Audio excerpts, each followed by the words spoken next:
The mind, like lakes and oceans, can be peaceful, still, reflective.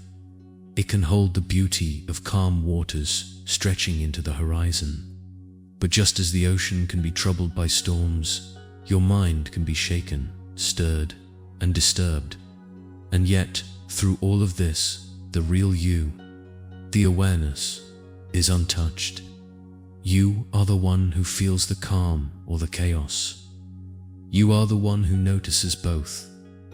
That's the core truth. When your mind is calm, it doesn't pull you away from yourself. It doesn't distract you. And in those moments, you feel more connected to who you really are. Call it your soul, your essence, your inner self. Whatever name resonates with you. Without distraction, you experience a deeper peace. But when the mind is disturbed, things feel different. The storm pulls you in. It feels harder to step back. Sometimes it feels like there's no way out at all. That's what mental storms are like. They can take over. They can seem endless. Like the Beatles sang in Here Comes the Sun. A long, cold, lonely winter. The mind can trap you in that winter and convince you it will never end. We can talk endlessly about peace, about meditation, about happiness, but unless you, the one living with your mind every single day, learn how to handle it, those ideas remain out of reach. The truth is, the mind can get wild. Like an unruly horse, it can buck and throw you around if you don't know how to ride it. But if you learn how to guide it gently, you don't need to fight with it. You don't need to force it. You can redirect it with patience and steadiness. Can the mind get disturbed? Of course. Just like the ocean stirs when storms arrive, your mind gets shaken when life gets tough. But just as the waves eventually calm, so too can your mind. The question is, how do you handle it? It's easy to speak about peaceful states, about how wonderful they are. You may have felt them before. On a meditation retreat, during a quiet walk, or in a joyful moment with someone you love. And in those moments, the calm feels natural. But here's the thing.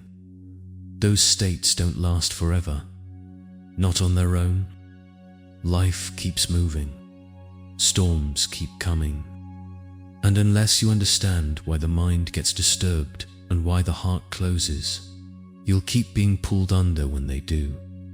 So let's start simple. Yes, the mind can be disturbed. Yes, the heart can close. But just as easily, the mind can be calm and the heart can open. That's the foundation. That's the starting point. The real question is, can you do something about it? Can you shift from the storm back into the calm? The answer is yes. This is where techniques come in. For a long time, I used to say, I don't teach techniques. But over the years, I realized that even something as simple as saying relax is itself a technique, a gentle reminder. And there's nothing wrong with that. Techniques are not the end goal, but they are tools. And when used wisely, they help you find your way back to calm waters. For example, a deep breath. Simple, but powerful. Breathing doesn't erase the disturbance, but it gives you space. It tells the mind, you don't have to spin endlessly. All movement. Going for a walk, running, practicing yoga. These don't solve the disturbance at its root, but they give you perspective. They give you a pause from being stuck in the loop. Or creativity, writing, painting, making music. These are ways of letting the energy move instead of holding it in.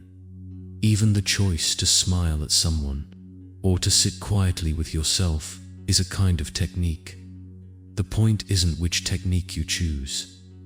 The point is finding what helps you return to clarity. What helps you soften the storm when it's raging inside? Because here's the truth. If you don't find ways to work with your mind, you'll always feel like you're at its mercy. But when you do, when you learn that you can gently guide it, life changes. So yes, the mind will be disturbed. That's part of being human. Life will shake you, challenge you, and test you. But the mind can also calm. The heart can also open. And you can find peace again. This is not about escaping life. It's about living it. About riding the waves instead of being drowned by them. So when the storm comes, don't panic. Don't think it's the end. Don't believe the winter will last forever. Remember, you are the one who notices the storm. You are the one who feels the waves. But you are not the storm itself. And with patience, with awareness, and with a few simple practices, the storm will pass. The waters will clear. And once again, you'll remember the truth of who you are.